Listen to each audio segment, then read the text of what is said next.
ጤና ይስጥልን በድጋሚ እንዴት ውላችኋል ተመልካቾች? 7 ሰዓት ሆኖ ዜና ኢትዮጵያ ከኢትዮጵያ ቴሌቪዥን ወደ እናንተ መድረስ ጀምሯል። አስቀድመን አበይት ጉዳዮቻችንን እናስተዋውቃችሁ።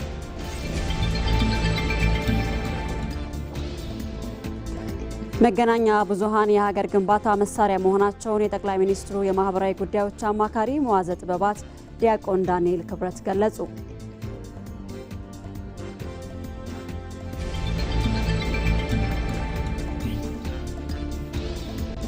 የኢትዮጵያ ብሮድካስቲንግ ኮርፖሬሽን የፖለቲካ ፓርቲዎችን ፖሊሲዎቻቸውንና እቅዶቻቸውን ለሕዝብ በቀጥታ የሚያቀርቡበት መድረክ ፈጥሯል።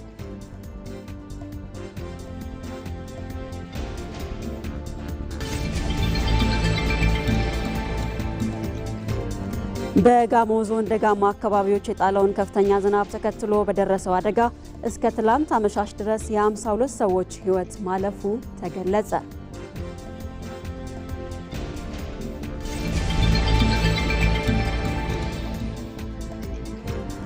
ከውጭ የሆርሙዝ ሰርጥ በኢራን መዘጋቱ በዓለም ላይ ከፍተኛ የነዳጅ ዋጋ ጭማሪ እንዲታይ አደረገ።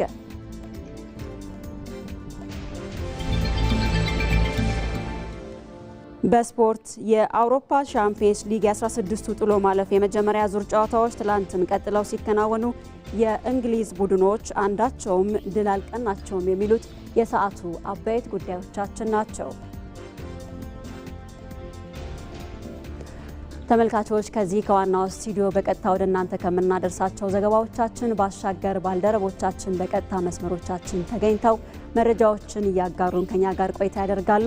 ባልደረባችን ሞላ አለማየሁ በቀጥታ መስመራችን ይገኛል። መገናኛ ብዙሃን በተለይም የሀገር ግንባታ መሳሪያ መሆናቸው ተገልጿል።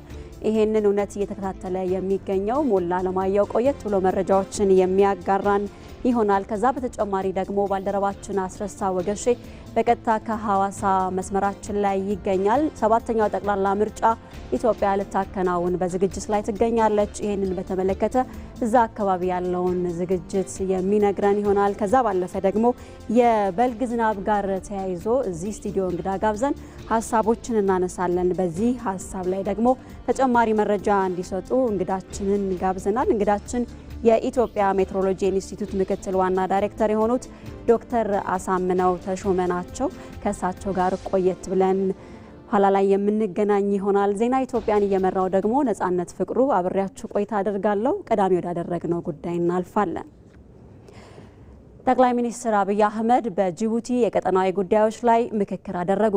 ጠቅላይ ሚኒስትር አብይ አህመድ ከልዑክ ቡድናቸው ጋር በጅቡቲ የቀጠናዊ ጉዳዮች ላይ ምክክር ማድረጋቸውን የጠቅላይ ሚኒስትር ጽሕፈት ቤት አስታውቋል።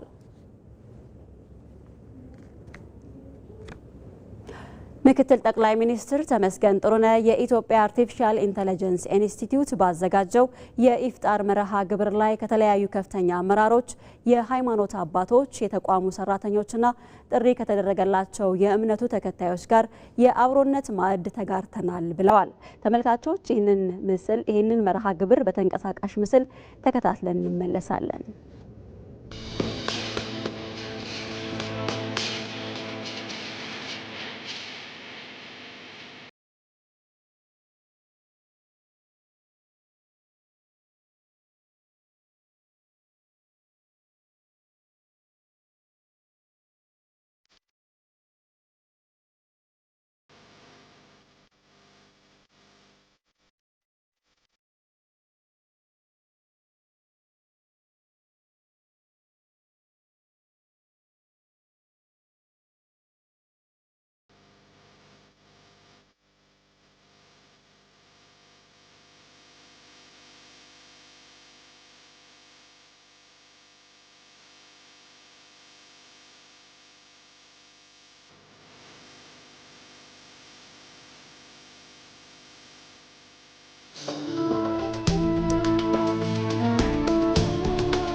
غير المغضوب عليهم ولا الضالين.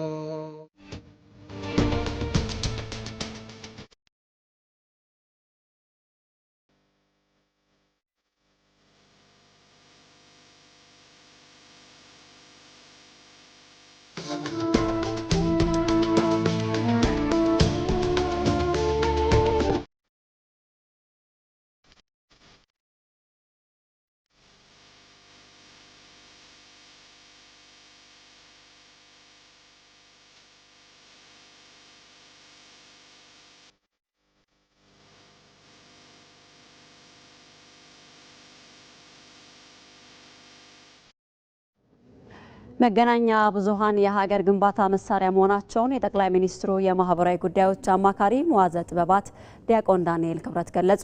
መገናኛ ብዙሃን ለብሔራዊ ጥቅም በሚል መሪ ሀሳብ ሀገራዊ ኮንፈረንስ እየተካሄደ ይገኛል።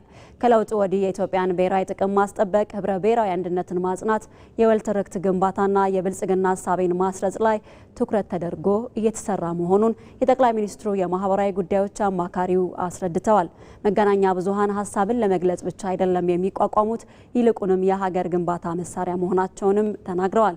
በኢትዮጵያ ከለውጡ ወዲህ በተለያዩ አማራጮች የሚሰሩ መገናኛ ብዙሃን እየጨመሩ መሆኑን የኢትዮጵያ መገናኛ ብዙሃን ባለስልጣን ዋና ዳይሬክተር ሃይማኖት ዘለቀ ተናግረዋል። እዚህ ጉዳይ ላይ ቆይታ እናደርጋለን። በዚህ ጉዳይ ላይ ተጨማሪ መረጃዎችን ሊሰጠን ሪፖርተራችን ሞላ ለማየው በቀጥታ መስመራችን ላይ ይገኛል።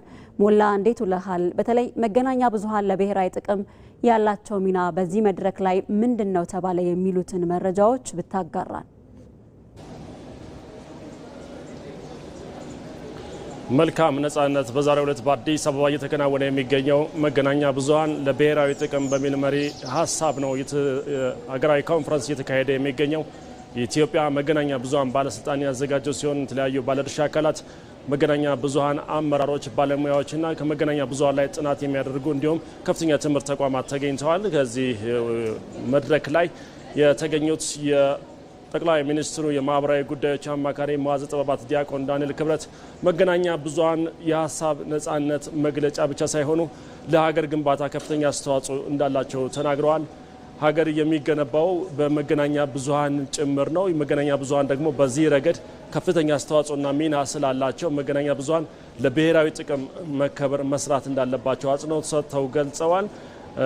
በተለይም ደግሞ የሊቢያን ተሞክሮ አንስተው ያስረዱት መዋዘ ጥበባት ዲያቆን ዳንኤል በተለይም ሚዲያዎች ወይም መገናኛ ብዙሃን ኔጌቲቭ ወይም አሉታዊና አዎንታዊ ሚና አላቸው። ስለዚህ በዚህ ረገድ አሉታዊ ሚናቸውን ለመቆጣጠር ወደ አዎንታዊ ሚና ማምጣትና ለሀገር ብሔራዊ ጥቅም መከበር ከፍተኛ አስተዋጽኦ እንዲያደርጉ መደረግ እንዳለበት ነው የገለጹት። የሊቢያን ተሞክሮ አንስተው ሲያስረዱ በተለይ መገናኛ ብዙሃን የሊቢያ ቀውስ እንዲመጣ ከፍተኛ ሚና የነበራቸው ቢሆንም ከዛ በኋላ ግን ዜጎች በጸጸት ውስጥ የገቡት በተሳሳተ የመገናኛ ብዙሃን ትርክት መሆኑን አንስተዋል። ከለውጡ ወዲህ ባለፉት 8 ዓመታት የተለያዩ ይዘቶች ላይ እየተሰራ ሲሆን ከነዚህ አንዱ የብሔራዊ ጥቅም መከበር ነው። ለብሔራዊ ጥቅም መከበር ደግሞ መገናኛ ብዙሃን አይነተኛ ሚና አላቸው ብለዋል። ስለዚህ መገናኛ ብዙሃን ለብሔራዊ ጥቅም መከበር ሲሰሩ ይዘቱን በብሔራዊ ጥቅም መከበር ላይ ትኩረት አድርገው መስራት አለባቸው ብለዋል። እንግዲህ ብሔራዊ ጥቅም ሲባል የአስተዳደር ጉዳይ አይደለም፣ የአንድ ፓርቲ ጉዳይ አይደለም። ብሔራዊ ጥቅም ከሀገር ሉዓላዊነት ጋር ዳር ድንበር ጋር በቀጥታ የሚገናኝ ስለሆነ ሁሉም በየትኛውም የሚዲያ አማራጭ የሚሰራ ባለሙያ በሙሉ ለብሔራዊ ጥቅም መከበር ሲሰራ ማለት ለሀገር ዳር ድንበር ለእኛነታችን ማስቀጠያ እየሰራ መሆኑን በይዘቱ እዛ ጋር ማረጋገጥ እንዳለበት አጽንኦት ሰጥተው ገልጸዋል። በዚህ ውይይት ላይ የኢትዮጵያ መገናኛ ብዙሃን ባለስልጣን ባለፉት 3 ወራት በ105 መገናኛ ብዙሃን ላይ የይዘት ዳሰሳ አድርጎ መነሻ ጽሑፍ አቅርቦ ነበረ። በእነዚህ በ105 መገናኛ ብዙሃን የተለያዩ የአራት የመገናኛ ብዙሃን አማራጮች የህዝብ ሚዲያ፣ የግል ሚዲያ፣ የንግድ ሚዲያና በተለይም የበይነ መረብና የውጭ ሚዲያ በሚሉት ላይ ነበር ጥናቱ የተካሄደው። ከነዚህ ጥናቶች መገናኛ ብዙሃን በተለይም የህዝብ ሚዲያዎች 76 በመቶ የሚሆኑ ይዘታቸውን ብሔራዊ ጥቅም ላይ አድርገው መስራታቸውን ጠቁሟል። ሆኖም የንግድ መገናኛ ብዙሃን 39 በመቶ ብቻ ነው ብሔራዊ ጥቅም ላይ ይዘታቸው የሚያተኩረው። የበይነ መረብም 17 በመቶ ነው። የውጭ ሚዲያዎች በተለይም ደግሞ በሁነት ላይ ብቻ ተመርኩዞ እንደሚሰሩ ለብሔራዊ ጥቅም ትኩረት አድርጎ ከመስራት አኳያ የህዝብ ሚዲያዎች የተሻለ እንቅስቃሴ ቢኖራቸውም ሌሎቹ እዚህ ጋር የይዘታቸው ሳሳ እንዳለ ገልጸዋል። ከለውጡ ወዲህ ባለፉት 8 ዓመታት የመገናኛ ብዙሃን እድገት 154 በመቶ ማደጉን ተናግረዋል።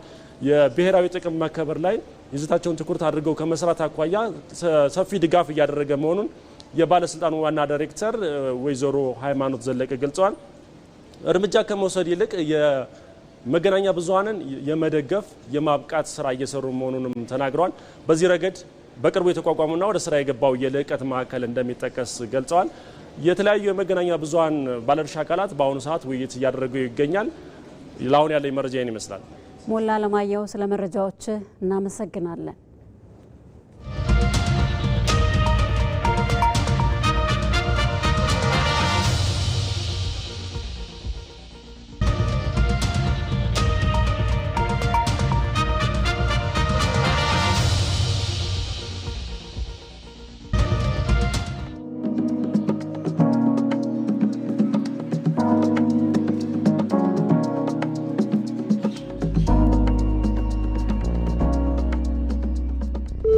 ሰባተኛው ጠቅላላ ምርጫ የፖለቲካ ፓርቲዎች የክርክር መድረክ በየትኛው መመዘኛ ነው ብልጽግና ፓርቲ ላለፉት 7 ዓመታት ኢትዮጵያን በቱሪዝም እድገት ያመጣው? እኛ የማናውቃት እናንተ ብቻ የምትኖሩባት ኢትዮጵያ አለች ወይ? የብልጽግና ኢትዮጵያ የተለየች ናት። ባለፉት 4-5 ዓመታት ብቻ ኢትዮጵያን ከቀዳሚ የአፍሪካ ሀገራት መካከል ሲያሰልፋት ያለ ምክንያት አይደለም። ጎብኚ የማያቸው የቱሪዝም መሰረተ ልማቶችን መገንባት ምን ያህል አዋጪ ነው? ቱሪዝምን ከፍ አድርገን ነው የምናየው። እኛ የፈጠርናቸው የቱሪዝም መዳረሻዎች መጠነ ሰፊ የሆኑ አማራጭ የቱሪዝም መዳረሻዎችን ፈጥረውልናል። በብሔርና በሀገራዊ መረጋጋት መካከል ያለውን ተቃርኖ እንዴት አስታርቆ ነው የኢትዮጵያን ቱሪዝም ወደ ዓለም አቀፍ ገበያ የሚያቀርቡ? የብሔር ፖለቲካ የቱሪዝም ኢኮኖሚን አይመራም የሚል ዓለም አቀፍ ሳይንስ የለም። የሃይማኖትና መንግስታዊ ስርዓቱ የተደበላለቀ ስለሆነ እነዚህን ለይተን ለመስራት እናስቀምጣለን ማለት ነው። የኢትዮጵያ የቱሪዝም ሀብቶች ከሀገር ባህል፣ ሃይማኖት፣ ከሀገር ታሪክ ጋር የተያያዙ ናቸው። ይህንን መነጠል ለሀገሪቱ ጉዳት ወይስ ጥቅም? የሁሉም ሀብትና የሀገር የጋራ ሀብት እንዲሆን እናደርጋለን። ቱሪዝም፣ ማዕድንና ኢንዱስትሪ ወገኖቻችን የሚበዘበዙበት ከትራንስፖርት ያላለፈ ደሞዝ የሚከፈልበት የማኑፋክቸሪንግ ዘርፍ ነው ያለው። ዝቅተኛ ክፍያ ስለተከፈለ ወጪ ቀንሶ ከፍተኛ ምርት ይገኛል ማለት አይደለም። የሰራተኛውን መብት ኮምፕሮማይዝ የሚያደርግ ፖሊሲ አንከተልም።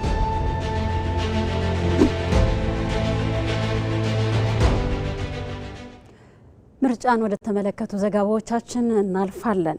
የኢትዮጵያ ብሮድካስቲንግ ኮርፖሬሽን ለሰባተኛው ጠቅላላ ምርጫ የፖለቲካ ፓርቲዎችን ክርክር በማዘጋጀት ፓርቲዎች ፖሊሲዎቻቸውንና እቅዶቻቸውን ለሕዝብ በቀጥታ የሚያቀርቡበት መድረክ ፈጥሯል፣ እየፈጠረም ይገኛል። ይህ መድረክ በብሔራዊ ምርጫ ቦርድ የሚመራውን የምርጫ ሂደት በመደገፍ ዲሞክራሲያዊ ውይይት እንዲጠናከርም ያግዛል። መቅደላይ ደረጀ ዘገባ አላት። ለሰባተኛው ጠቅላላ ምርጫ የተለያዩ ቅድመ ዝግጅቶች እየተደረጉ ነው። እቺ አትሮንስ የተለያዩ የፖለቲካ ፓርቲዎች ለህዝብ ይበጃል፣ ሀገር ያሻግራል የሚሏቸውን ሀሳቦች አንስተውባታል። ጦርነት ሱስ ሆኖባቸው አይደለም የተነሱበት አውድ እና ተገፋን፣ ምክንያታችን ይሄ ነው ያሉበት መነሻ አለ። አማራጭ ስላጡ እንጂ የሚያማርጠንና የሚያዋጣን እድል ጠመንጃ ነው ላሉ ዜጎች አማራጭ አቅርቧል። እህቴ ከእናት ፓርቲ ላቀረበችው ጦርነት አማራጭ አይደለም። ሰባተኛውን ጠቅላላ ምርጫ የኢትዮጵያ ብሮድካስቲንግ ኮርፖሬሽን በምን መልኩ እያስተናገደው ነው? በሁሉም ቻናሎቻችን ሰፊ ዝግጅት አድርጎ ዜናዎችን፣ ፕሮግራሞችን፣ ክርክሮችን እያደረገ ይገኛል ማለት ነው። በፕሮግራም ደረጃ እጃችሁ ከምን የሚል ፕሮግራም ቀርጸን የፖለቲካ ፓርቲዎች ፖሊሲዎቻቸውን፣ አማራጮቻቸውን በዚህ ጠቅላላ ምርጫ ያደረጉትን ዝግጅት የሚያሳዩበት የአንድ ለአንድ ቃለ መጠይቅ እያደረግን እያስተላለፍን እንገኛለን። ከዛ ባሻገር ደግሞ በጣም ከየትኛውም ጊዜ በተሻለ መልኩ የፖለቲካ ፓርቲዎች የሀሳብ ክርክር በፖሊሲዎች ላይ በተለያዩ ርዕሰ ጉዳዮች ላይ ርዕሰ ጉዳዮችን ኢቢሲ በራሱ ጊዜ አዘጋጅቶ መርጦ እያከራከረ ይገኛል። በዚህም ፖለቲካ ፓርቲዎች ሀሳባቸውን እየሸጡ ይገኛሉ ማለት ነው። ሌላኛው ግን በዚህ በሰባተኛው ጠቅላላ ምርጫ የተለየ የሚያደርገው የኢትዮጵያ ብሮድካስቲንግ ኮርፖሬሽን በአፋን ኦሮሞ ቋንቋ የመጀመሪያውን የፖለቲካ ፓርቲዎች ክርክር ማከናወን ጀምሯል ማለት ነው። ከዛ ውጪ በአፋርኛም በሶማሊኛም በዚህ በቀጣይ ክርክሮችን እናከናውናለን ማለት ነው። ይሄ የኢትዮጵያ ብሮድካስቲንግ ኮርፖሬሽን እንደ ሚዲያ ያለውን ኃላፊነት ለመወጣት እያደረገ ያለውን እንቅስቃሴ ከፍ የሚያደርግ ነው ብለን ነው የምናስበው። የዜጎች ሉዓላዊ የስልጣን ባለቤትነት ማረጋገጫ ከሆኑት አንዱ ምርጫ ነው። ምርጫ የዲሞክራሲ ስርዓት ግንባታን ከማሳለጥ ረገድም አስተዋጽኦ አለው። የኢትዮጵያ ብሮድካስቲንግ ኮርፖሬሽን ሀሳባቸውን ለሕዝብ ለሚያቀርቡ የፖለቲካ ፓርቲዎች እኩል የአየር ሰዓትን በመስጠት ለመራጩ ሕዝብ የጠራ መረጃን እያደረሰ ይገኛል። ኢቢሲ የዘረጋው መድረክ ፓርቲዎችን ከህዝብ ህዝብን ከፓርቲ የሚያገናኝ መድረክ ነው የዘረጋው። በዚያ መድረክ ውስጥ አማራጭ ሀሳቦች ይቀርባሉ። የፓርቲዎች የፖለቲካ ፕሮግራሞች ይተቻሉ። በዚያ ውስጥ ነጥሮ የሚወጣው መራጩ ማህበረሰብ ነገ ለመምረጥ የሚያስችለውን ውሳኔ የሚያገኝበትን እድል የሚፈጥር ሂደት ነው አሁን እየተደረገ ያለው። ስለዚህ የፖለቲካ ፓርቲዎች ወደኛ ለክርክር ሲመጡ በዋናነት አለን የሚሉትን ፕሮግራም ይዘው ነው የሚመጡት። ስለዚህ እሱ ላይ ኢቢሲ እንደ ህዝብ ሚዲያነቱ ሚዛናዊ በሆነ መንገድ እኩል ሰዓት ሰጥቶ ሀሳቦች እንዲፋጩና ሰዎች ምክንያታዊ ምርጫ እንዲያደርጉ መደላድል ወይም እድር እየፈጠርን ያለንበት ሂደት ነው አሁን ያለው። ይህ የፖለቲካ የክርክር መድረክ አግባብ ባለው መልኩ እንዲከወን ኢቢሲ መመሪያ አለው። በተለይ ልዩነትን ከሚያሰፉ ጉዳዮች መጠበቅ ከፖለቲካ ፓርቲዎች የሚጠበቅ ኃላፊነት ነው። ይህንን የክርክር መድረክ ከማድረጋችን በፊት ፖለቲካ ፓርቲዎች ወደ ስቱዲዮ ገብተው ወይም ደግሞ ቀርጻ በምናከናውንባቸው አካባቢዎች ገብተው ወደ ክርክር ከመግባታቸው በፊት ለ30 እና ለ1 ሰዓት ያህል የሚረዝም የጋራ ውይይት እናከናውናለን። ይህ የጋራ ውይይቱ ምንድነው? ፖለቲካ ፓርቲዎች በክርክሩ ወቅት ሊከተሉት የሚገባ ስነ ምግባር ምን ይመስላል? ለምሳሌ የሀገሪቱን ህገ መንግስት፣ ከህገ መንግስቱ የተቀዱ ሌሎች ህጎችን እንዲያከብሩ ይደረጋል ማለት ነው። ከዛ ባሻገር የኢትዮጵያ ብሮድካስቲንግ ኮርፖሬሽን ኤዲቶሪያል ፖሊሲ አለው። ኤዲቶሪያል ፖሊሲዎች ውስጥ የተከለከሉ ነገሮች አሉ። ኤዲቶሪያል ፖሊሲውን የሚጻረሩ ማንኛውንም ሀሳቦች በክርክሩ ውስጥ እንዳያንጸባርቁ እንወያያለን፣ እንነጋገራለን። ተስማምተን ወደ ክርክሩ የምንገባ ማለት ነው። ለምሳሌ ሃይማኖትን ከሃይማኖት ብሔርን ከብሔር የሚያጋጩ ሀሳቦችን፣ ሁከትና ብጥብጥ ሊፈጥሩ የሚችሉ ሀሳቦችን በክርክሮቻቸው ውስጥ እንዳያንጸባርቁ እንነጋገራለን፣ እንስማማለን። ከተስማማን በኋላ ነው ወደ ክርክሩ የምንሄደው ማለት ነው።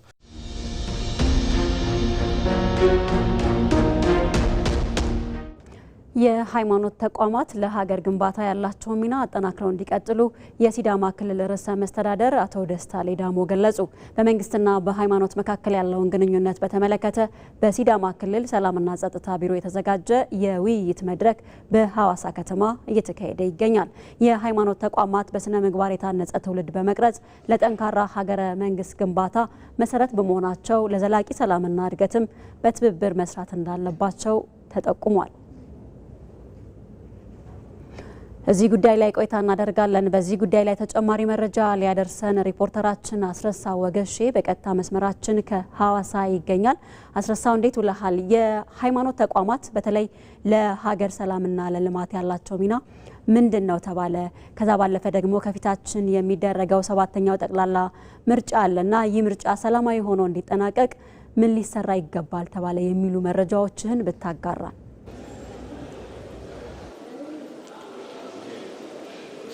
በጣም አመሰግናለሁኝ። ዛሬ በሐዋሳ ከተማ እየተካሄደ የሚገኘው ይህ የሃይማኖት ተቋማት የውይይት መድረክ ከክልሉ የተለያዩ አካባቢዎች የመጡ የሃይማኖት ተቋማት መሪዎችና አባቶች እየተሳተፉበት የሚገኝና በክልሉ ርዕሰ መስተዳደር ደስታ ሌዳሞ እየተመራ የሚገኝ ነው። በዋናነት በተለይ መንግስትና ሃይማኖት ያላቸውን ግንኙነት በተመለከተና በጋራ ሊያከናውኗቸው በሚገቡ ጉዳዮች ላይ ትኩረቱን ያደረገ ነው ማለት ይቻላል።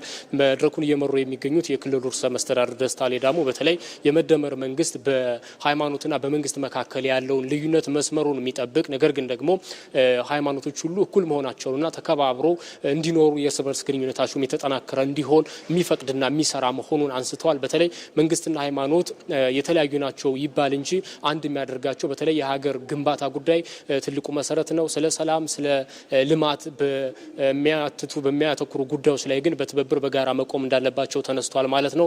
በተለይ ደግሞ የሃይማኖት ተቋማት በሀገር ግንባታ ላይ ትልቅ ሚና እንዳላቸው ይታወቃልና የቀደመ ታሪካቸውን ዛሬ ማጠናክረው መቀጠል እንዳለባቸው በተለይ ሰፊ የህዝብ ተሳትፎን የሚፈልጉ ለምሳሌ ከፊታችን የሚደረገውን 7ኛው ጠቅላላ ምርጫን ጨምሮ ሰፊ ህዝብ ተሳትፎ የሚፈልጉ ሁነቶችንና ሂደቶች ላይ ደግሞ ህዝቡ ሰፊ ተሳትፎ እንዲያደርግ እነዚህ ሃይማኖት ተቋማት ህዝቡን የማንቃት ኃላፊነት እንዳለባቸውና በሂደቱም ደግሞ ህዝቡ በትብብር በሰላም መቆም እንዳለበት እንዲሁ ርዕሰ መስተዳድር ደስታ ሌዳሞ አንስተዋል። በተለይ ደግሞ በስነ ምግባር የታነጸ ትውልድን መፍጠርና ይህ በስነ ምግባር የታነጸ ትውልድ ደግሞ ስለ ሰላም ስለ ልማት በሚያደርገው ተሳትፎ ላይ ከልዩነት ይልቅ በጋራና በትብብር መቆምን የሚመርጥ በመሆኑ ለዛ ይህን ማህበረሰብ ወይም ሰፊውን ህዝብ ማንቃት ደግሞ የሃይማኖት ተቋማት የዘወትር ተግባራቸው መሆኑን አንስተዋል ማለት ነው። በተለይ የሃይማኖት ተቋማቱም መንግስት ከሌለ የሃይማኖት ተቋማትም ሆነ ማንኛውም ተቋም የሚያነሳው ጥያቄ ምላሽ ሊያገኝ አይችልም። ጠንካራ መንግስት የሚመሰረተው ደግሞ በምርጫ ነው። ስለዚህ የሃይማኖት ተቋማትም ጭምር የሚያነሷቸው ጥያቄዎች ምላሽ እንዲያገኙ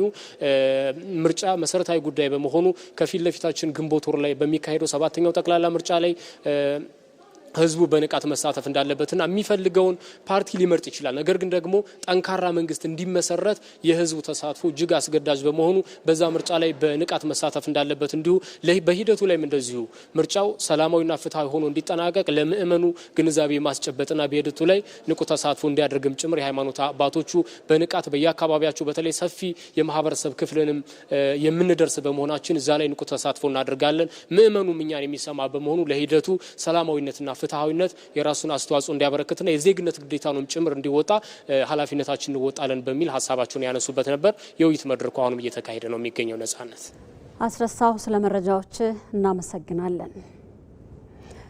በምርጫ የዲጂታል መመዝገቢያን በመጠቀም ለ7ኛው ጠቅላላ ምርጫ ለመሳተፍ የሚያስችላቸውን የመራጭነት ካርድ መያዛቸውን የአሶሳ ከተማ ነዋሪዎች ገለጹ። ነዋሪዎቹ በምርጫው ዕለትም በንቃት በመሳተፍ የሚበጃቸውን ለመምረጥ ዝግጁ መሆናቸውን ተናግረዋል። ጀማል አህመድ ተጨማሪ አለው። ኢትዮጵያ ግንቦት 24 ለምታካሂደው 7ኛ ጠቅላላ ምርጫ ዜጎች ከወዲሁ በመመዝገብ ለመራጭነት የሚያበቃቸውን ካርድ በመያዝ ላይ ይገኛሉ። የአሶሳ ከተማ ነዋሪዎቹ እናት ሳዲቅ ያሲን ምርጫዬ የተሰኘው መተግበሪያ በመጠቀም በእጅ ስልካቸው ተመዝግበው የመራጭነት ካርዳቸውን ይዘዋል። ያው ለቀጣይ 5 ዓመታት ሊመራኝ የሚችለውን መንግስት ለመምረጥ ተዘጋጅቻለሁ። የኢትዮጵያ ምርጫ ቦርድ ባስቀመጠው አፕሊኬሽን መሰረት ተጠቅሜ ዲጂታል በሆነ መንገድ ተመዝግቤ የምርጫ ቀኑን በመጠባበቅ ላይ ይገኛለሁ ማለት ነው። ግንቦት 24 ፊት ለፊታችን ላይ የሀገር አቀፍና ክልል አቀፍ 7ኛው ሀገራዊ ምርጫ አለ። እሱን ለመምረጥ ያው ዝግጁነቴን እንትን ብያለሁ ማለት ነው። ያው ካርድ አውጥቻለሁኝ። ይህንም ደግሞ ዲጂታል አሁን ላይ በመጠቀም በኦንላይን ነው የወሰድኩት ማለት ነው። ያው እሱንም እንትን ለማድረግ ለማሳየትም ይቻላል ማለት ነው። ዝግጁ እንደሆንኩ ነው ማለት ነው። ምርጫ ቦርድ ባዘጋጀው አፕሊኬሽን ገብቼ አግኝቼ ያው ፎርማት የሚሞላለ ፎርማቱ ሞልቼ ያው ካርዱን በእጅ ያስገብቻለሁ ማለት ነው። ዲጂታል የምዝገባ አማራጭ መጀመሩ ጊዜያቸውንና ጉልበታቸውን ከመቆጠቡም ባለፈ ዲጂታል ኢትዮጵያን እውን ለማድረግ የተጀመረውን ጥረት የሚያሳይ መሆኑን ነዋሪዎቹ ይናገራሉ። አብዛኛውን ወረፋ ሄዶ ቆሞ ከመውሰድ ከእንግልት ሊሆን ይችላል፣ አሊያም ፀሐይ ላይ ወረፋ ቆሞ ከሚወስዱ በአጭር ጊዜ ቤት ውስጥ ተቀምጠው ይህንን ዲጂታላይዝ ተጠቅሞ መውሰድ ይችላሉ ማለት ነው። ጊዜ ቆጣቢ ነው አፕሊኬሽኑ የመውጣቱ። አንደኛ ጊዜ ለሌለን ሰዎች ወይም ደግሞ ጊዜ ለሌላቸው ሰዎች በጣም ጠቃሚ ነው ብዬ አስባለሁኝ። ምክንያቱም ያው ሰልፍን መጠበቅም አለ እዛ ሄደን ወረፋም ስላለ ወረፋም ከምንጠብቅ እዚህ ቁጭ ብለን በ10-5 ደቂቃ ውስጥ ካርዳችንን ወስደን መብታችንን መጠቀም እንችላለን ማለት ነው። ለዛ ይጠቅመናል። ዜጎች ለመራጭነት በተቀመጠው የጊዜ ሰሌዳ መሰረት በተለያዩ የምዝገባ አማራጮች ፈጥነው በመመዝገብ ለመራጭነት የሚያበቃቸውን ካርድ እንዲይዙ ነዋሪዎቹ ጥሪያቸውን አቅርበዋል።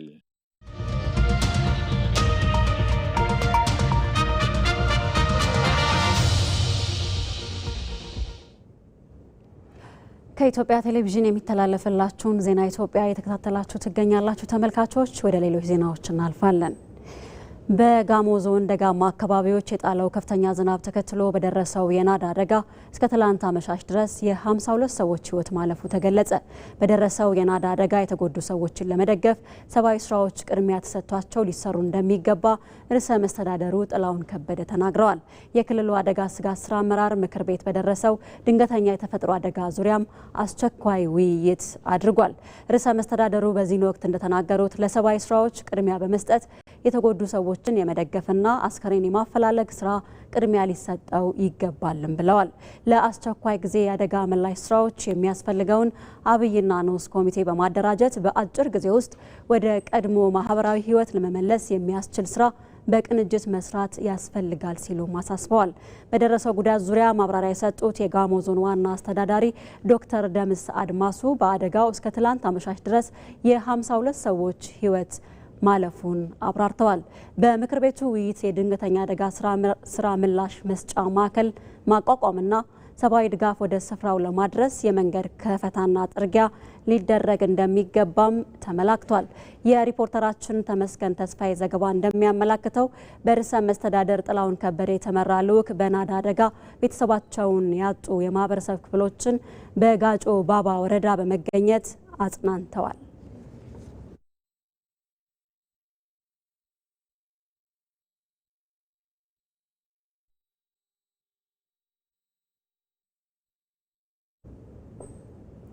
ተመልካቾች በኢትዮጵያ በተለያዩ የሀገሪቱ አካባቢዎች የበልግ ዝናብ ጀምሯልና ይህንን የበልግ ዝናብ ተከትሎ ሊደረጉ የሚገቡ ጥንቃቄዎች የትኞቹ ናቸው? የበልግ ዝናብ እያገኙ ያሉት አካባቢዎች የሚለውን እዚህ ስቱዲዮ እንግዳ ጋብዘን ሀሳቦችን እናነሳለን ስንል ቀደም ሲል በመግቢያችን ነግረናችሁ ነበርና እዚህ ጉዳይ ላይ ነው ቆይታ የምናደርገው። በዚህ ጉዳይ ላይ ደግሞ ተጨማሪ ማብራሪያ እንዲሰጡን የኢትዮጵያ ሜትሮሎጂ ኢንስቲትዩት ምክትል ዋና ዳይሬክተር የሆኑትን አሳምነው ተሾመን እዚህ ስቱዲዮ እንግዳችን አድርገን ጋብዘናቸዋል። አሳምነው ስለመጡ እናመሰግናለን። እኔም አመሰግናለሁ። መልካም። እሺ፣ ቀደም ሲል እንግዲህ እያነሳን ነበረ በተለያዩ የሀገሪቱ አካባቢዎች የበልግ ዝናብ ጀምሯልና የበልግ ዝናብ አጀማመሩ እንዴት ነው? የትኞቹ አካባቢዎች ናቸው የበልግ ዝናብ እያገኙ ያሉት የሚለውን እናንሳ። አመሰግናለሁ ነጻነት። እንግዲህ በሜቴዎሮሎጂ የወቅቶች አከፋፈል መሰረት በሀገራችን 3 ወቅቶች አሉ። ክረምት፣ በጋና በልግ የሚባሉ ወቅቶች እያንዳንዳቸው አራት ወራት ያላቸው ናቸው ማለት ነው። በመሆኑም አሁን የምንገኝበት ወቅት የበልግ ወቅት ነው። በልግ ደግሞ ከየካቲት እስከ ግንቦት ያሉትን ወራት የሚያጠቃልል ሆኖ በተለይም ለደቡብ አጋማሽ የሀገራችን አካባቢዎች ዋነኛ የዝናብ ወቅታቸው ነው። ለአብነትም ለሀገራችን ሶማሌ ክልል ደቡባዊ ክፍል፣ ለጉጂ ዞኖች፣ ለቦረና ዞኖች፣ ለሲዳማ፣ ለደቡብ ኢትዮጵያና ለደቡብ ምዕራብ የሀገራችን አካባቢዎች በልግ ዋነኛ የዝናብ ወቅት ነው ማለት ነው። ከአመታዊ የዝናብ መጠንም እስከ 55 በመቶ የሚደርስ የዝናብ መጠንና ስርጭት የሚስተዋለው ለእነዚህ አካባቢዎች በዚህ በበልግ ወቅት ነው ማለት ነው። በተጨማሪም በልግ ለምስራቅ የሀገራችን አካባቢዎች፣ ለመካከለኛ የሀገራችንና ለሰሜን ምስራቅ የሀገራችን አካባቢዎች ሁለተኛ የዝናብ ወቅታቸው ነው ማለት ነው። በመሆኑም በዘንድሮ በልግ 2018 ዓ.ም በተለይም በአሁኑ ወቅት በከባቢ አየር ውስጥና በውሃ አካላት ላይ እየተስተዋሉ ያሉ የአየር ሁኔታ ክስተቶች በተለይም በልግ 2018 የበልግ ዋነኛና ሁለተኛ ዝናብ ተቃይ በሆኑ የሀገራችን አካባቢዎች ላይ መደበኛና ከመደበኛ በላይ የሆነ የዝናብ መጠንና ስርጭት እንደሚኖራቸው መረጃዎች ያሳያሉ ማለት ነው። በዚህም አግባብ እንግዲህ ከዚህ ምስል ላይ እንደምንመለከተው በዘንድሮ በልግ በተለይም በሀገራችን ሶማሌ ክልል ደቡባዊ ክፍል፣ በጉጂ ዞኖች፣ በቦረና ዞኖች፣ በሲዳማና በደቡብ ኢትዮጵያ እንደዚሁም በደቡብ ምዕራብ የሀገራችን አካባቢዎች ላይ ከመደበኛ በላይ የሆነ የዝናብ መጠንና ስርጭት ይኖራቸዋል ማለት ነው። እንደዚሁም በልግ ሁለተኛ የዝናብ ወቅታቸው በሆኑ የሰሜን ምስራቅና የምስራቅ የሀገራችን አካባቢዎች ላይ እንደዚሁ መደበኛና ከመደበኛ በላይ የሆነ የዝናብ መጠንና ስርጭት ይኖራቸዋል ማለት ነው።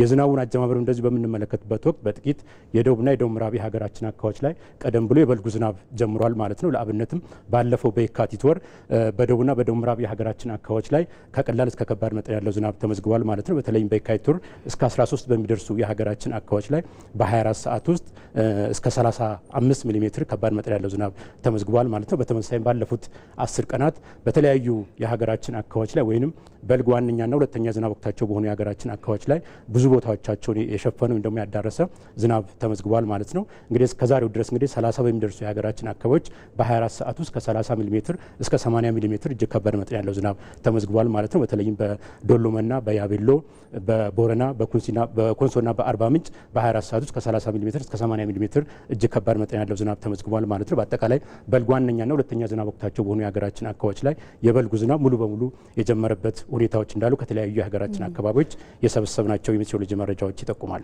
ምናልባት ዶክተር አሳምነው በተለይ ከዚህ መነሻነት በቀጣዮቹ ቀናት ምን አይነት የአየር ሁኔታ ይስተዋላል? መቼም የበልግ ዝናብ ሲመጣ ጉዳት ብቻ አይደለም ጥቅምም ይኖረዋልና ፋይዳውና ጥንቃቄ ሊደረግባቸው የሚገቡ ጉዳዮች ምንድን ናቸው? አመሰግናለሁ። በሚቀጥሉት 10 ቀናትም ወይም ደግሞ በቀሪዎቹ የበልግ ወራትም በተለይም ለበልግ ዝናብ መፈጠር ምቹ ሁኔታን የሚፈጥሩ የአየር ሁኔታ ክስተቶች በውሃ አካላት ላይና በየብስ በውሃ አካላት ላይ በከባቢ አየር ውስጥ ይበልጥ እየተጠናከሩና እየተስፋፉ እንደሚሄዱ ነው አህዛዊ ትንበያ መረጃዎች የሚጠቁሙት።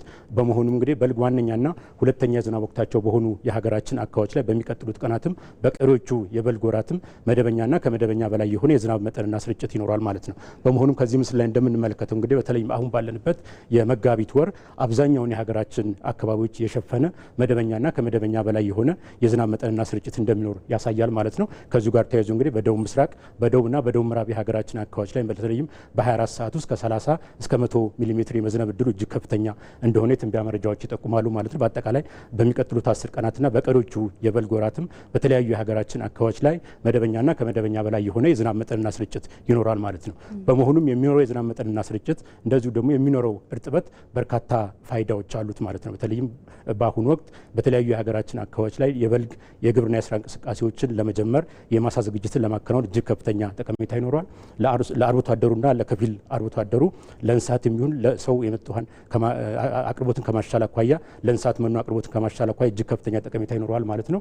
በመስኖ ታግዘው ለሚከናወኑ የግብርና የስራ እንቅስቃሴዎችን ለማከናወን እንደዚሁ ደግሞ ለቋሚ ተክሎች የውሃ ፍላጎትን ለማሟላት የሚኖረው የዝናብ መጠንና ስርጭት እጅግ ከፍተኛ ጠቀሜታ ይኖረዋል ማለት ነው። በአንጻሩ ደግሞ በተለይም ይሄ ተደጋጋሚነት ያላቸው ከባድ መጠን ያለው ዝናብ በሚኖርበት ወቅት በተለይም የጎርፍ ተጋላጭ በሆኑ የሀገራችን አካባቢዎች ላይ ወደ ቅጽበታዊ ጎርፍ የመቀየር እድል ሊኖረው ስለሚችል ከወዲሁ አስፈላጊውን ጥንቃቄ ማድረግ ያስፈልጋል ማለት ነው። እንደዚሁም ደግሞ በሰሜን ምዕራብና በምዕራብ የሀገራችን አካባቢዎች ላይ የሚኖረው የአየር ሁኔታም እንደዚሁ ለወባ መፈልፈል ለወባ መራባት ምቹ ሁኔታን ሊፈጥር ይችላል ማለት ነው። በሌላ በኩልም እንደዚሁ ከበልግ ዝናብ ጋር ተያይዞ እንግዲህ ከዚህ ከአየር ጠባይ መዋዠቅና መለወጥ ጋር ተያይዞ የበልግ ዝናብ ከጊዜ ወደ ጊዜ በመጠንም በስርጭትም በከፍተኛ ሁኔታ እየቀነሰ ወይም ደግሞ እየተዳከመ የመጣበት ሁኔታ ነው ያለው ማለት ነው። በ24 ሰዓት ውስጥ እጅግ ከባድ መጠን ያለው ዝናብ የሚመዘግበት ሁኔታዎችም ስላሉ ከዚያው ጋር ተያይዞ ደረቅ ሰሞናቶችም ስላሉ በተለይም በአርብቶ አደሩ አካባቢ የሚኖረው እርጥበት የሚኖረው የዝናብ ሁኔታ በአግባቡ በመሰብሰብ ለተለያዩ ነገሮች መጠቀም ያስፈልጋል ማለት ነው። በአጠቃላይ በከተሞችም ይሁን የጎርፍ ተጋላጭ በሆኑ የሀገራችን አካባቢዎች ላይ የተቀናጀ የወንዝ አመራር የተፋሰስ አመራርን በአግባቡ በመተግበር ሊደርስ የሚችለውን ተጽዕኖ መቀነስ ይቻላል ማለት ነው። ለውሃ መራቢያነት የሚያገለግሉ የሚያቁሩ ውሃዎችን ከወዲሁ የማፋሰስ ስራዎችን መስራት ያስፈልጋል ማለት ነው። በመጨረሻም የኢትዮጵያ ሜትሮሎጂ ኢንስቲትዩት በየዕለቱ ቦታ ተኮር የሆኑ ትንበያዎችን ቅድመ ማስጠንቀቂያዎችን ስለሚያወጣ ለተለያዩ ባለድርሻ አካላትም ለኢትዮጵያ ብሮድካስቲንግ ኮርፖሬሽን ለቴሌቪዥን ዘርፉም ለሬዲዮም ዘርፉም የሚያሰራጭ ይሆናል ማለት ነው። መልካም። የኢትዮጵያ ሜትሮሎጂ ኢንስቲትዩት ምክትል ዋና ዳይሬክተር ዶክተር አሳምነው ተሾመ ስለ ጊዜዎት እናመሰግናለን። መልካም ቀን ይሁንልዎት።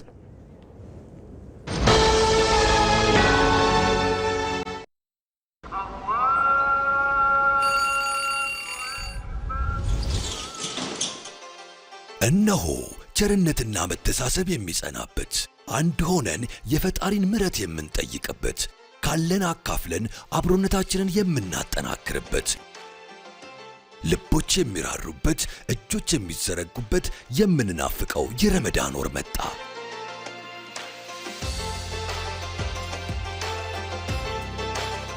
የኢትዮጵያ ንግድ ባንክ ለመላው የእስልምና እምነት ተከታዮች እንኳን ለታላቁ የረመዳን ወር በሰላም አደረሳችሁ እያለ ባንካችን ባቀረበላችሁ የዘካ ተቀማጭ ሂሳብ ውስጥ ለይተው ያስቀመጡትን ዘካ ለግለሰቦችም ሆነ ለበጎ አድራጎት ድርጅቶች እንዲተላለፍ ሲያዙን በታማኝነት እናደርስሎታለን። እርሶም የዘካ ተቀማጭ ሂሳብን በመክፈት ግዴታውን ያለ ድካም ይወጡ። ረመዳን ሙባረክ። ሲቢኢ ኑር የተሟላ ከወለድ ነፃ የባንክ አገልግሎት። የኢትዮጵያ ንግድ ባንክ ሁሌም የሚተማመኑበት ባንክ። ይህ የኢትዮጵያ ቴሌቪዥን ነው። ዜና ኢትዮጵያ ወደ እናንተ እየደረሰ ይገኛል። ተመልካቾች ወደ ሌሎች ዜናዎቻችን እናልፋለን። የኢትዮጵያ የባህር በር ጥያቄ ፍትሐዊ፣ ምክንያታዊና የጋራ ተጠቃሚነትን መሰረት ያደረገ መሆኑን የሰመራ ከተማ ነዋሪዎች ተናገሩ። የባህር በር ጉዳይ ለኢትዮጵያ ታሪካዊና ዘርፈ ብዙ ጠቀሜታ ያለው ነው ሲሉ ነዋሪዎቹ ገልጸዋል። አስተያየቶቻቸውን ተከታትለን እንመለስ። እንግዲህ መንግስት በሚያደርገው የባህር በር ዙሪያ በተመለከተ ማለት ነው የራሱን ድርሻ እየተወጣ ነው ብያለሁ አስባለሁ እና ህብረተሰቡም ደግሞ ማለት ነው በዚህ ጉዳይ ላይ የራሱን የራሱን አመለካከት ወስዶ ማለት ነው ከመንግስት ጎን መሆን እንዳለበት ንብዬ ነው የማስበው። ሁሉም ያ ባህር በር እኮ ይጠይቃል፣ ከመንግስት ጋር ቆመ ይጠይቃል። ያ እኮ ወሳኝ ጥያቄ እኮ ነው እና ዛሬ እኮ በመጀመሪያ እኮ በዲፕሎማሲ ነው የምጠይቀው። እስከ ውጭ ያለው ውስጥ ያለው መንግስታት በጋራ ተወያይቶ በዲፕሎማሲ መንገድ እንዲገኝ ያስፈልጋል። በመወያየት በህዝብ ተወያይቶ ሁለት ወንድማማች ህዝብ በጋራ ተወያይቶ በአንድ ላይ ይገኛል ብዬ አስባለሁ። ተወያይቶ ሁለቱም ህዝብ ተወያይቶ አንድ ላይ ሆኖ እዛም ያለው ህዝብ እዚሁም ወንድም አለ እዛም ወንድም ስላለ በጋራ መወያየት ግዴታ ነው ብዬ አስባለሁ። የሃይማኖት አባቶች ሰላምን በመስበክ ሀገርን የማጽናት ሚናቸውን አጠናክረው ሊቀጥሉ እንደሚገባ ተጠየቀ። ለሰላም ዘብ እንቆማለን፣ የልማት አርበኛ እንሆናለን በሚል መሪ ቃል በምዕራብ ጎጃም ዞን ከሁሉም ወረዳና ከተማ አስተዳደሮች የተውጣጡ የተለያዩ የሃይማኖት አባቶች በወቅታዊ የሰላም ጉዳዮች ዙሪያ ውይይት አካሂደዋል። ሳሙኤል ወርቃየው ተጨማሪ አለው። በምዕራብ ጎጃም ዞን ከሁሉም ወረዳና ከተማ አስተዳደሮች የተውጣጡ የተለያዩ የሃይማኖት አባቶች በወቅታዊ የሰላም ጉዳዮች ዙሪያ ተወያይተዋል። የውይይቱ ተሳታፊ የተለያዩ እምነት አባቶች የጸጥታ ችግሩ ማህበረሰቡን ለውስብስብ ቀውስ መዳረጉን ገልጸው ይህን ሰላም ወደ ነበረበት ለመመለስ ሁሉም ሚናውን ሊወጣ ይገባል ብለዋል። የጸጥታው ጉዳይ በማህበረሰቡ ላይ በህዝቡም ላይ ከፍተኛ ተጽዕኖ ነው ያለው። ሰላም ለሁሉም ለየትኛውም የሰው ዘርፍ የሰው አካል ለሁሉም እጅግ በጣም አስፈላጊ ጉዳይ ነው። ይህንን ሰላም ደግሞ ለመመለስ መንግስትም ማህበረሰቡም የሃይማኖት ተቋማትም የራሳቸውን ሚና መጫወት ይጠበቅባቸዋል ብዬ አስባለሁ። የሰው ልጅ ለሆነ ሁሉ ሰላም ጠቃሚ ስለሆነ እኒህን ሰዎች ታግለን መንግስት ጋር ሆነ ማስቆም አለብን፣ መመለስ አለብን። ሁሉም እምነት ሰላምን ይሰብካል፣ ሰላምን ያስተምራል የሚሉት የሃይማኖት አባቶች የእምነት ተቋማት ይህንን ተግባራቸውን በማጠናከርና ሰላምን በአማኞች ዘንድ በማስረጽ እንዲሁም ሰላምን የማይፈልጉ ኃይሎችን በመገሰጽ ሊሰሩ እንደሚገባ ጠቁመው በዚህ ረገድ የበኩላቸውን እየተወጡ ስለመሆናቸውም ተናግረዋል። ህዝባችን በአጠቃላይ በሃይማኖት ተቋማት እጅ ነው ያሉት። ምክንያቱም ሃይማኖት የሌለው ኢትዮጵያዊ የለም። በሁሉም ማህበረሰብ ዘንድ ደግሞ የሃይማኖት ተቋማት የሃይማኖት አባቶች ተሰሚነት ስላላቸው ማህበረሰቡን የሰላም አስፈላጊነትን በሚገባ በየቦታቸው በየሃይማኖት ተቋማቸው አስፈላጊ ትምህርትና ስልጠና ሊሰጣቸው ይገባል ብዬ አስባለሁ። ሰላምን የማይፈልጉ ሰዎች ካሉ በዙሪያችን ካሉ እነዛን ሰዎች ለይተን አቅርበን ትክክለኛውን ጎዳና ትክክለኛውን መንገድ እንዲሄዱ ማድረግ ይቻላል ብዬ አስባለሁ። ስለ ሰላም እንጸልያለን፣ ስለ ሰላም እንሰብካለን። እንዲያው በሰዓታቱም በቅዳሴውም በማህሌቱም ስለ ሰላም ማይወሳበት ስርዓተ ትምህርት የለም። በትምህርትም በወንጌልም ማንም ሰው የሚያስተምረው ቤተክርስቲያንም የምታስተምረው ስለ ሰላም ነው። አማኞችንም በቤተክርስቲያን የምናስተምራቸው ይህንን ነው፣ ቀን ተቀን ማለት ነው። አሁን እየተስተዋለ ያለው በውጭ ኃይሎች የሚደገፈው ግጭት ሀገራችንን የሚያፈርስ ህዝባችንን የሚያጎሳቁል መሆኑን መገንዘብ ይኖርብናል ያሉት የምዕራብ ጎጃም ዞን ብልጽግና ፓርቲ ቅርንጫፍ ጽህፈት ቤት ኃላፊ አቶ አባይ አለሙ፣ በመሆኑም ይህንን ግምት ውስጥ በማስገባት ለሀገራችን ብሔራዊ ጥቅም መከበር በጋራ ልንሰራ ይገባል ብለዋል። የሃይማኖት አባቶች እየሆነ ባለው ጉዳይ ላይ ግልጽ ሆነው ተከታይ ምዕመኖቻቸው በሰላም ጉዳይ ላይ ተመሳሳይ አቋም እንዲይዙ ማስተማር እንዳለባቸው አሳስበዋል። ለሰላም መስፈን፣ ለህዝቦች አንድነት፣ ለህዝቦች መስማማት ዋጋ የከፈሉ አባቶች ያሉበት ሀገር ስለሆነ ይህንን በማስተማር ደረጃ እዚህ ቤት ያለን ሰዎች መትጋት ይኖርብናል። ለመትጋት ደግሞ ከዚህ ጊዜ በላይ ምቹ ጊዜ ያለ ብዬ አላስብም።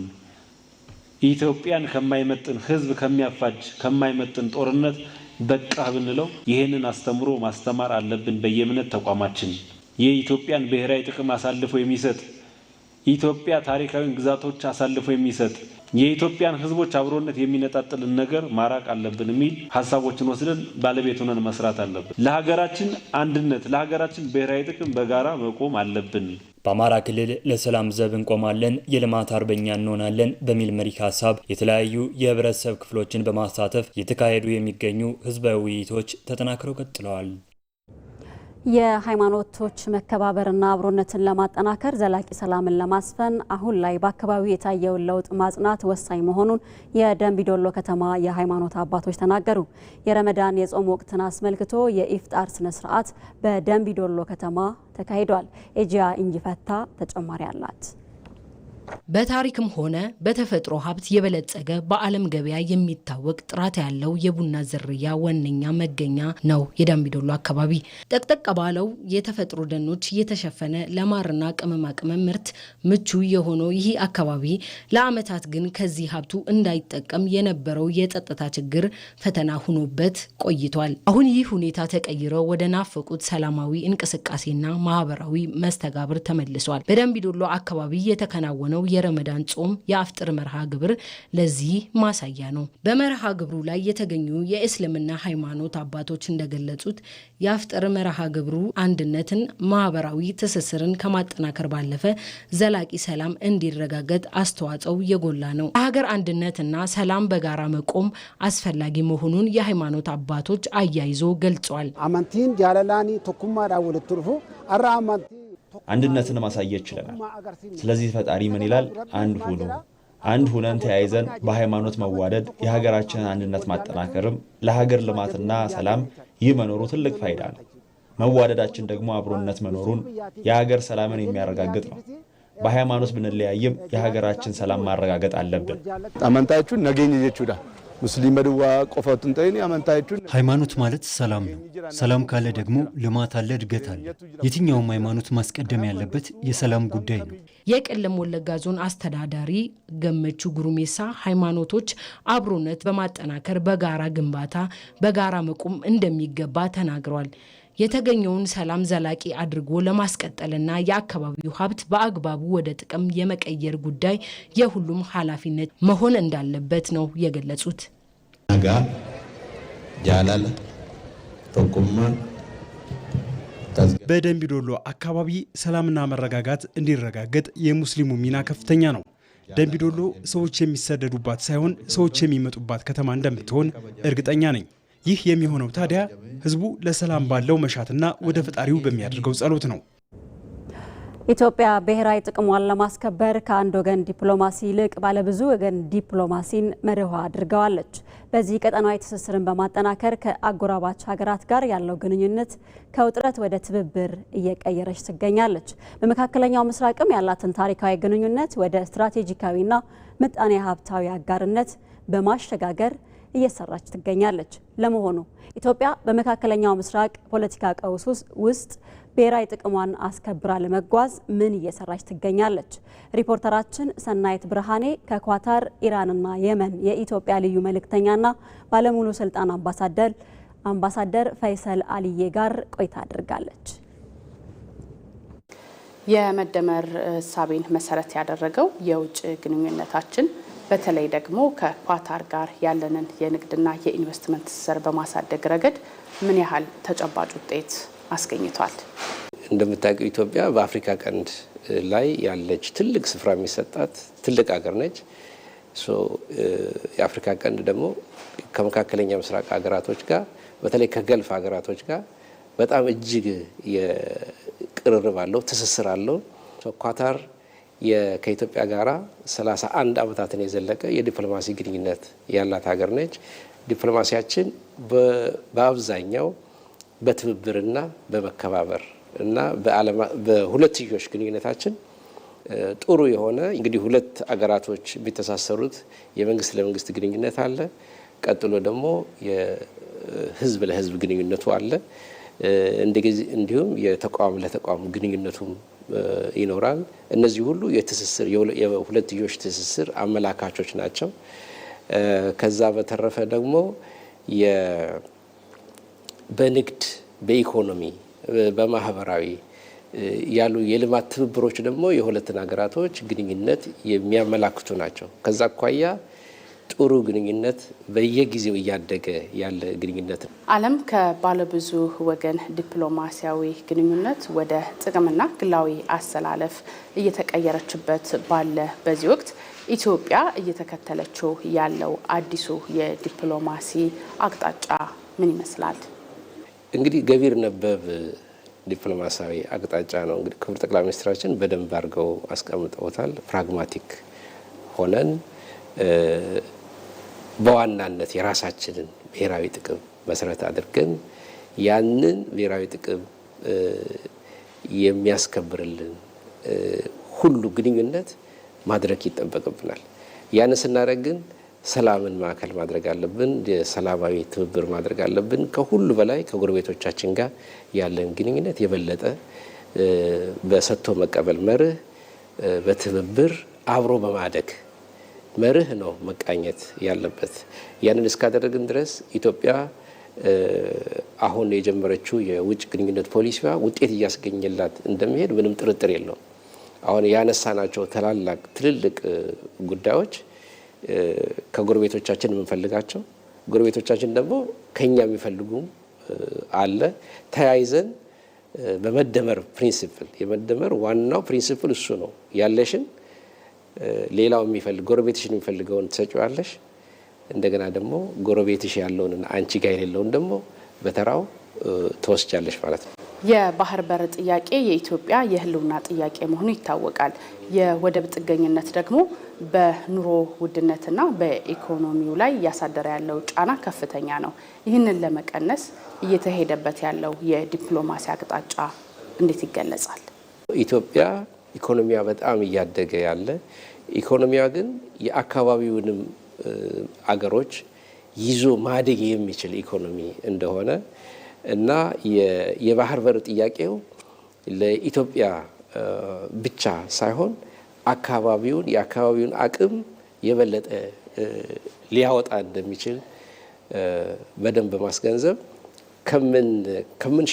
የምንሸፍናቸው ሀገራቶች እንዲሁም ደግሞ ተቀማጭ የሆንባቸው ሀገራቶች የኢትዮጵያን የባህር በር ጥያቄ በደንብ እንዲገነዘቡት እንሰራለን። ከዚያ አኳያ የአክሰስ ቱ ዘ ሲ የኢትዮጵያ ኢሹ ብቻ አይደለም መሆን ያለበት። ለኢትዮጵያ እንዳውም ይሄንን ውሰዱ እኛም ደግሞ እንስጣችሁ የሚል በሰጥቶ መቀበል መርህ ነው መሄድ መቻል አለበት። ይሄንን እንግዲህ የማይፈልግ አካላቶች አሉ። እነዛን አካላቶች ይሄ ኢቪል የሆነ ትክክለኛ ያልሆነ አስተሳሰባቸውን ለወዳጅ ሀገራቶች የማስረዳትና ወዳጅን ከዚያ አኳያ የኢትዮጵያን ሌጂቲሜት የሆነ አግባብነት ያለው ጥያቄ እንዲቀበሉ እና እንዲገነዘቡ የማድረግ ስራዎችን ነው እኛ የምንሰራው።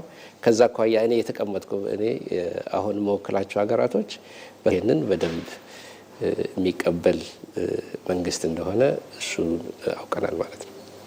በኳታር በየመንና በኢራን ልዩ መልእክተኛና ባለሙሉ ስልጣን አምባሳደር ፈይሰል አሊ ኢብራሂም ለሰጡን ማብራሪያ እጅግ አድርገን እናመሰግናለን። እኔም ለተሰጠን እድል እጅግ አድርጌ አመሰግናለሁ። እግዚአብሔር ይስጥልኝ። ወደ ውጭ ዜና አለፍን። በዓለም አቀፍ ጂኦፖለቲካና ኢኮኖሚ ውስጥ እንደ መተንፈሻ ቧንቧ የሚታየው የሆርሙዝ ሰርጥ በኢራን በመዘጋቱ በዓለም ላይ ከፍተኛ የነዳጅ ዋጋ ጭማሪ እንዲታይ አድርጓል። የሰርጡ መዘጋት በኢትዮጵያ ውስጥ በምርቶች ላይ ሰንሰለታማ የዋጋ ጭማሪ እንዳይመጣ የሚያስችል ስልቶችን መንግስት ደግሞ እየተከተለ ነው። ቶማስ ኃይሉ በጉዳዩ ላይ ተጨማሪ አለው። እስራኤልና አሜሪካ በጥምረት ከኢራን ጋር በገቡበት ጦርነት ምክንያት እየተፈጠረ ካለው ከባድ ሰብአዊና ቁሳዊ ቀውስ ባሻገር በፋርስና በኦማን ባህረ ሰላጤ መካከል የሚገኘው የዓለም የነዳጅ የጀርባ አጥንት በመባል የሚታወቀው የሆርሙዝ ሰርጥን ኢራን መዝጋቷን ተከትሎም የነዳጅ ዋጋ በከፍተኛ ሁኔታ ማሻቀብ ጀምሯል። ሰርጡ 33 ኪሎ ሜትሮችን ብቻ የሚሸፍን ቢሆንም በዓለም አቀፍ ጂኦፖለቲካዊና ኢኮኖሚ ውስጥ እንደ የመተንፈሻ ቧንቧ የሚታይ በመሆኑም በዘላቂነቱ መዘጋቱ የሚያስከትለው ቀውስ እጅግ ከፍተኛ ነው። ይህ ደግሞ ምናልባትም የዓለምን ኢኮኖሚ ከስር መሰረቱ ሊያናውጠው የሚችል ነው። ምክንያቱ ደግሞ በዓለም ላይ በባህር ከሚጓዘው ነዳጅ ውስጥ 20 በመቶውን ወይንም ወደ 21 ሚሊዮን በርሜል የሚያልፈው በዚሁ ሰርጥ ውስጥ ሲሆን በወር ደግሞ እስከ 3000 ነዳጅ ጫኝ መርከቦች በሰርጡ ይጓዛሉ።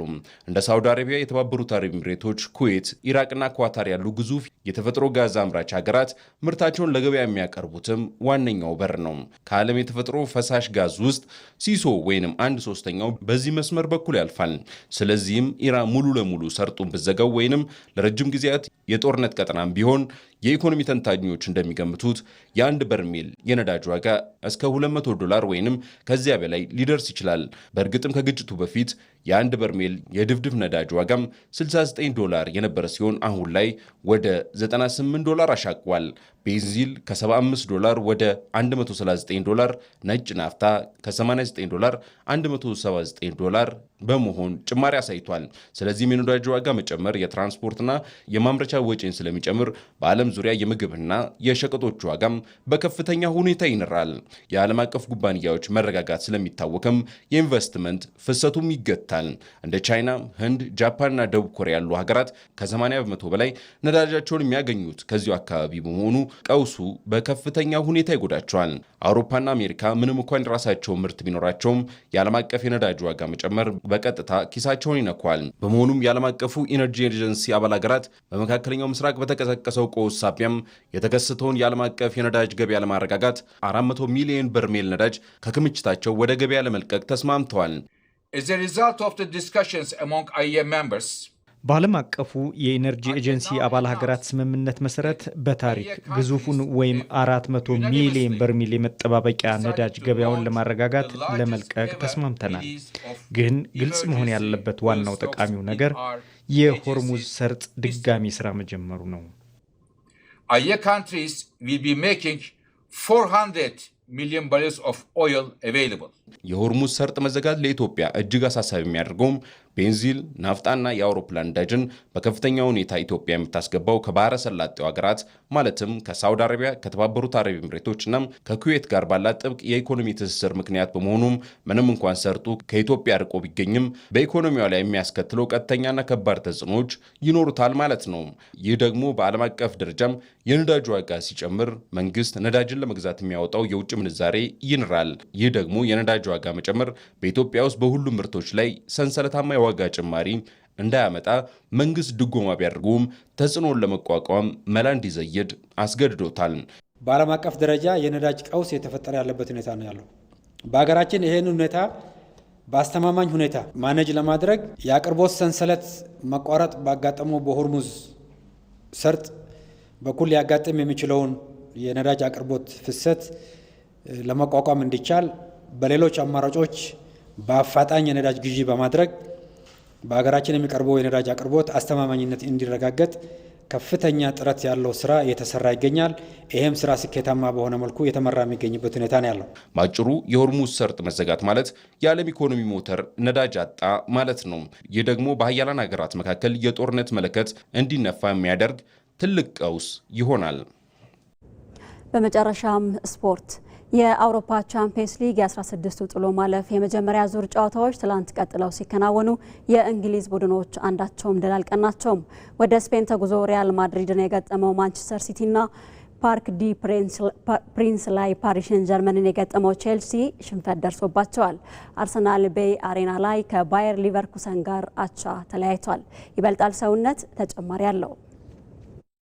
የ25-26 የአውሮፓ ቻምፒየንስ ሊግ 16ቱ ጥሎ ማለፍ የመጀመሪያ ዙር መርሃ ግብር ትላንት ምሽት በተከናወኑ 4 ጨዋታዎች መቋጫውን አግኝቷል። በምድብ ጨዋታዎች 8 ውስጥ በማጠናቀቅ በቀጥታ ጥሎ ማለፉን የተቀላቀሉ የእንግሊዝ ቡድኖች አንዳቸውም ድል አልቀናቸውም። ማንቸስተር ሲቲ ሳንቲያጎ በርናባው ላይ በሪያል ማድሪድ 3-0 ሲረታ፣ ወደ ፓርክ ደ ፕሪንስ የተጓዘው ቼልሲ በወቅቱ የመድረኩ ሻምፒዮን ፓሪስ ሴን ጀርማ 5-2 ተረቷል። ወደ ጀርመን የተጓዘው አርሰናል በአሬና ላይ ከባየር ሌቨርኩሰን ጋር አንዳቻ ተለያይቷል። የውድድሩ ክስተት ቡድን የኖርዌዩ ቦዶ ግሊምት የፖርቱጋሉን ስፖርቲንግ አስተናግዶ 3-0 አሸንፏል። እንደ ኪሊያን ምባፔ፣ ጁድ ቤሊንጋም እና ሮድሪጎ ያሉ ቁልፍ ተጫዋቾቹን በጉዳት ያጣው ሪያል ማድሪድ በመጀመሪያው አጋማሽ ፌዴሪኮ ቫልቨርዲ ባስቆጠራቸው 3 ግቦች የሚቀጥለው ሳምንት የቤት ስራውን ያቀለለበትን ድል አስመዝግበዋል። ከጨዋታው በኋላ አስተያየታቸውን የሰጡት የማንቸስተር ሲቲው አሰልጣኝ ፔፕ ጋርዲዮላ ጨዋታው መጥፎ ውጤት እንደነበረው ገልጸው በተለይም የመጀመሪያው ግብ እንዳይቆጠር በደንብ መከላከል እንዳልቻሉና የሪያል ማድሪድ ተጫዋቾች ባሳዩት ጥራት ጨዋታው እንደከበራቸው ተናግረዋል። ነገር ግን ፔፕ 3-0 ከ4-0 እንደሚሻል ጠቅሰው ቡድኑ ለሚቀጥለው ሳምንት እንደሚያገግምና እድሉ ጠባብ ቢሆንም ውጤቱን ለመቀልበስ በደጋፊዎቻቸው ታጅበው ጥረት እንደሚያደርጉ አስረድተዋል። የቡድኑ አማካይ በርናርዶ ሲልቫ ጨዋታውን ለመገምገም እንደገና ማየት እንደሚያስፈልገው ተናግሯል። ሜዳ ላይ እንደነበረው ስሜት ከሆነ ጨዋታውን በጥሩ ሁኔታ ቢጀምሩም ነገሮችን መቆጣጠር እንዳልቻሉ ገልጿል።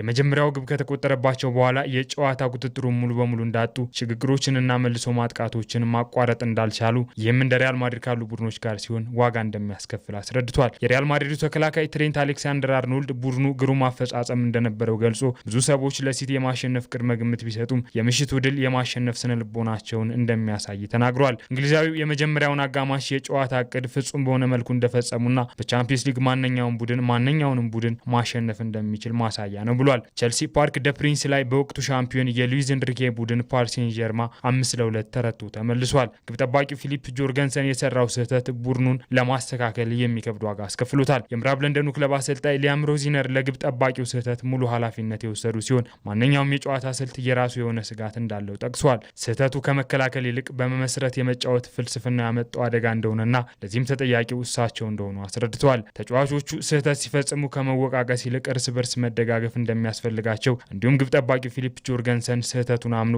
ለቡድን አጋሮቹ ይቅርታ እንደጠየቀ ገልጿል። ሮዚነር አክለውም ጆርገንሰንን ከሮበርት ሳንቸዝ አስበልጠው የመረጡት በቡድኑ ውስጥ ተረጋግቶ ኳስ የመጫወት አቅምን ለመጨመር እንደሆነና ውጤት በሚያመጣ ታክቲክ ለመጫወት እንደሞከሩ ተናግረዋል። አሁን ትኩረታቸው ከሽንፈቱ ተምረው በሚቀጥለው የኒውካስል ጨዋታ ጠንካራ ምላሽ መስጠት ላይ እንደሆነ አስረድቷል። የሲቢኤስ ስፖርት ተንታኝ ጂሚ ካራገር በበኩሉ ቼልሲ በቻምፒየንስ ሊጉ በዚህ ውድድር ዘመን እጅግ ማራኪ ጨዋታ እንዳሳየ ቢናገርም የግብ ጠባቂ ችግሩን እስካልፈታ ድረስ በአውሮፓ የላቀ ደረጃ መድረስ እንደማይችል ለረጅም ጊዜ ሲናገር እንደነበር አስታውሷል። ምንም እንኳ ቼልሲዎች በጥሩ መልኩ ተዘጋጅተው የነበረ ቢሆንም ግብ ጠባቂውና የመሃል ተከላካዮቹ የፈጸሟቸው ትላልቅ ስህተቶች ለሽንፈቱ ምክንያት እንደሆነ ጂሚ ካራገር አጽንኦት ሰጥቷል። ተመልካቾች 6 ሰዓት የጀመረው ዜና ኢትዮጵያ ከኢትዮጵያ ቴሌቪዥን በሁለት ምዕራፎች ወደ እናንተ ሲደርስ ቆይታ አድርጓል። ዜና ኢትዮጵያን እየመራው ነጻነት ፍቅሩ ከእናንተ ጋር ቆይታ አድርጌያለሁ። መልካም ጊዜ